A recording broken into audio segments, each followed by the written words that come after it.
Good morning everyone and welcome back to another episode of Bareham Engines on this fine bank holiday Monday morning.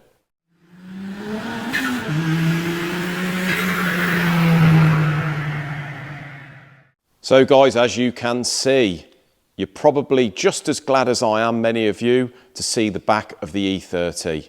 So the ramp is empty. The car has gone to Mikey Dove. We took that over there on the Friday. Mikey's going to be having that car now for some time. So for all you guys that have sort of had a bit of enough of hearing about the E30, the good news is it's not going to be here for probably a month or two. But we are going to be heading over to Mikey's and sort of getting an update on what he's doing. Now, I stated to him everything that we want doing. So what Mikey's going to be doing is basically doing everything on the chassis that the car needs for track use, bracing, modifying and tidying up the roll cage, etc. Obviously sorting all the floor out, the mounting of everything like the battery, the ECU, the dash and all the rest of it. And he's going to be cutting out the rear arches ready for the panels to be bonded on, etc. So yeah, he's got the front and rear panels to put on, the sills. So yeah, he's got a lot to do. So like I say, for all you guys that don't really appreciate the E30 or our hobbies as you call it, then yeah, we're not going to be seeing that for a while, but we will be going over there and getting a bit of an update on it. So the ramp is free for a minute. The next car you're probably going to see on there is John's little Austin 7. So for many of you guys that are into the vintage stuff, we're going to be, I think he keeps it on his drive, you see. So what we're going to be doing is getting that on the ramp now it's available for a couple of days and just going over it, tidying it up a little bit. So yeah, we'll show you around that. It's a little Austin 7 special that he had the boat tail body made in aluminium for, etc. He's got the 15-inch wheels, so it's a really smart looking little vehicle. But yeah, so for the time being, guys, we are E30-less.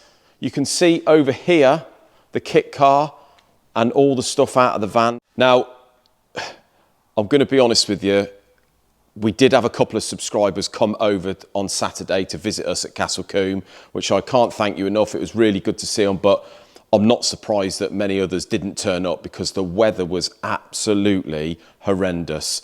It just rained constantly all day. Sometimes it rained to the extent where I literally couldn't even see out of my visor.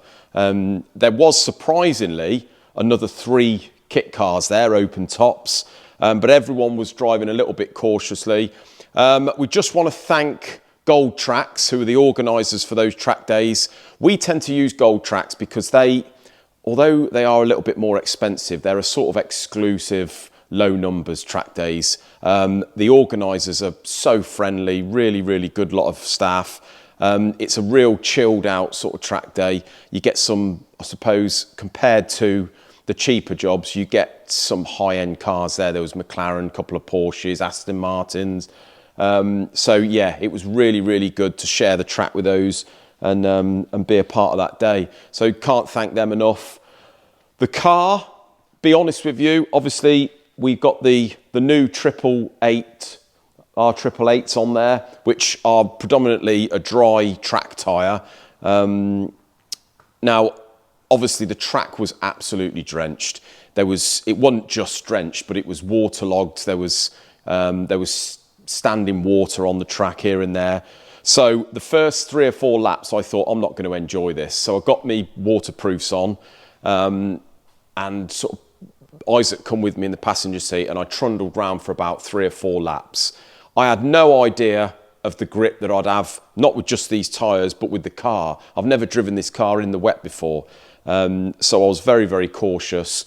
But as time went on, obviously I let people go past me and I seen the speed they were driving. And I did notice that some of them had sort of dry tyres on. But once I started picking up the pace a bit, I was really surprised how well this thing grips in the wet. To be honest with you, it was like, I mean, we were going pretty quick in the end of it. But I'm going to be honest, and Isaac will say the same thing, we probably had the most fun we've ever had in this car on that day. Obviously, you're not going to go as quick as on a dry day, but most of the track I was using 4th, 5th, 6th gear, just driving out the corners. Don't need to rev it so hard, but absolutely so much fun, it was ridiculous. The first time I went out, I was out for about 3/4 of an hour. I just couldn't bring myself to come in. I was enjoying it so much. Isaac was the same. On his last session, he was out for ages, well over half an hour. So we were just driving round and around, just getting to know the car in the wet, getting to know the limits of the brakes, getting to know the limits of the power. Obviously, with the new LSD in it, it's a different kettle of fish. But yeah, really, really manageable. Absolutely loved it. But we did have a little bit of a problem with the car. We noticed at the end of the day, we've pulled in. We didn't notice it straight away, but obviously the water does dramatise it on the floor. But there was quite a lot of what seemed to be oil coming out of the front of the car. So the good news is, on the way home, there wasn't hardly any diff oil on the trailer. So I'm going to check the level of the diff oil in the diff, but my feeling is that has definitely got better unless there's no oil in there at all, but I very much doubt it. But the problem did seem to come with the front. So I'm going to take the bonnet off for the first time.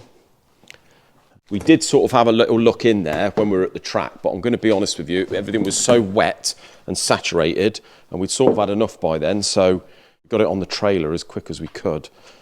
But yeah, it was definitely coming out from underneath the engine. So I'll just get a little light. You can see all the stuff out the back of the van. We've got our very camping chairs. The 20-litre drum there, we haven't even touched that. This thing holds about 35 quid's worth of super unleaded.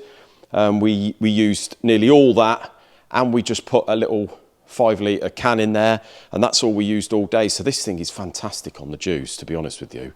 So on first inspection, guys, you can see down there's a little pond of what looks like oil on the top of the engine. I don't know where that's coming from, although before I did notice a slight bit of oil on the top of there.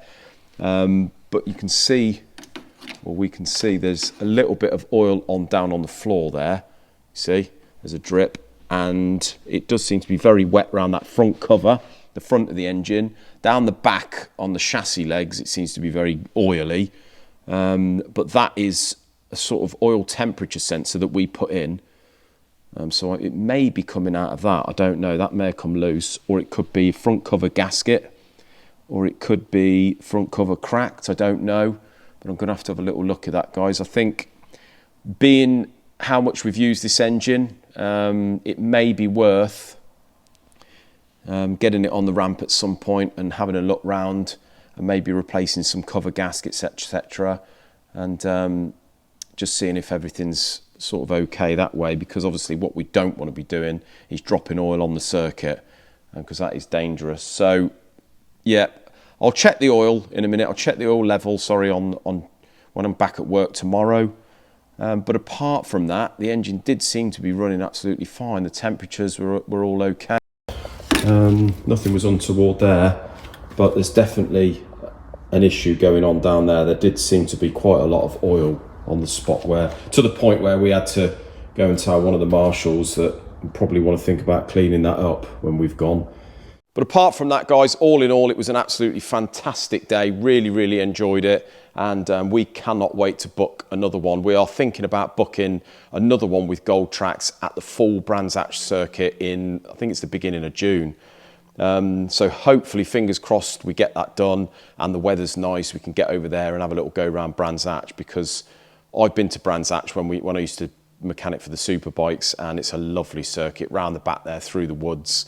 Once in a lifetime opportunity to drive that. So yeah, really, really good time.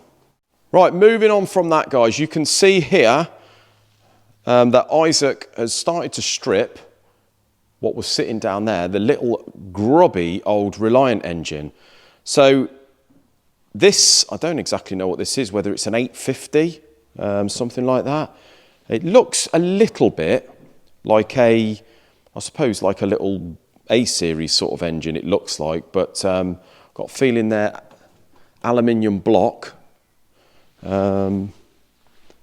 Maybe wrong there. Can't even tell there's that much gunk on it. I've never actually seen a full one of these engines. We've had plenty of cylinder heads in the past. They did tend to suffer with head gasket issues because of the the thin depth of the cylinder head. It's a bit like the old Renault 5s and that. They used to warp the heads and blow the gaskets.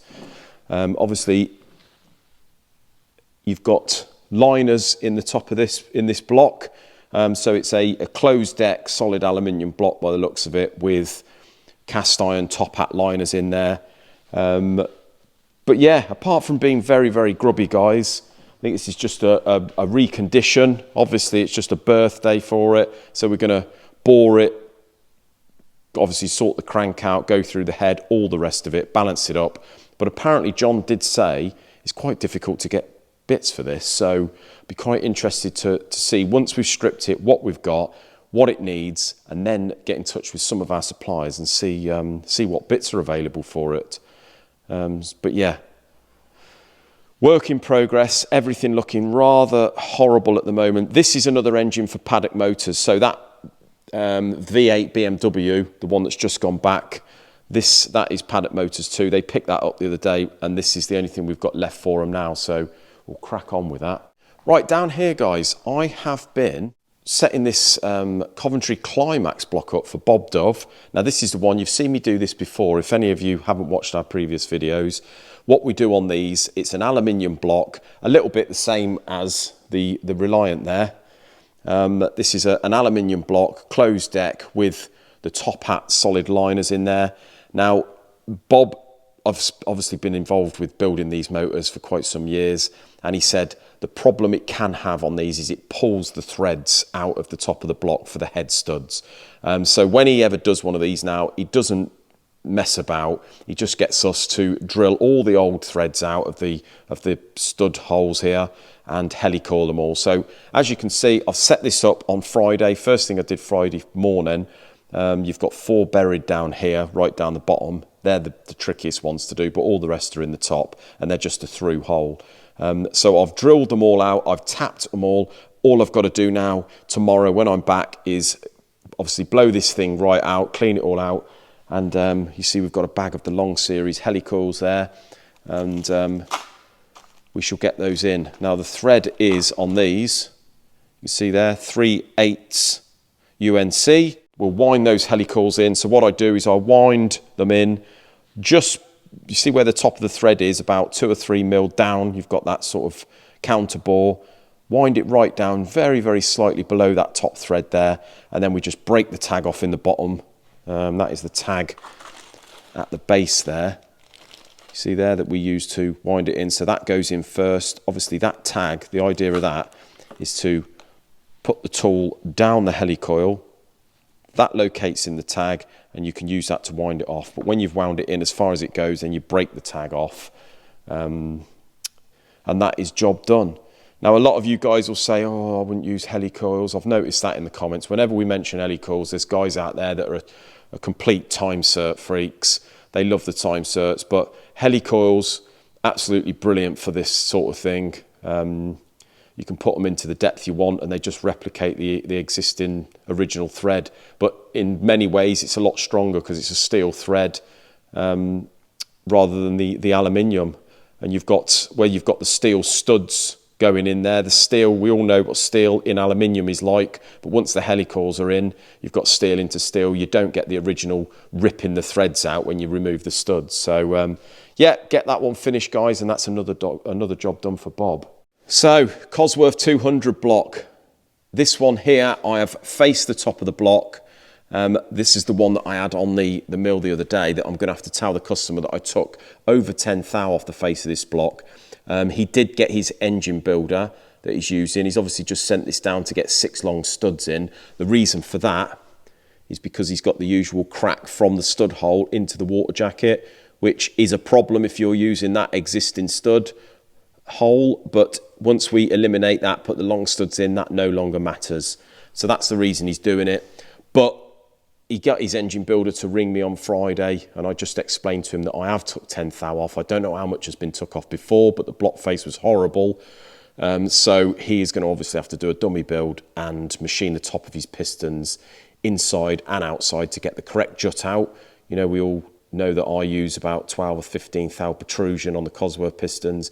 Then he's going to have to take it out the centre of the bowl to get his compression ratio right. So this will be a first job to do on tomorrow when I'm back. Get this done tomorrow morning. Still waiting for the studs from Julian Godfrey, but they were meant to arrive Friday, should arrive tomorrow at the very latest, and then we can get this one out for the customer because he's pretty desperate for that.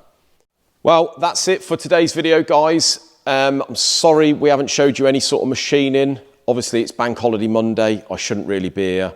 I've come in because of my dedication to you guys getting a video out on the Monday. But I hope you have a great rest of your Bank Holiday weekend, and we will see you on Wednesday with hopefully a little bit more machining, etc.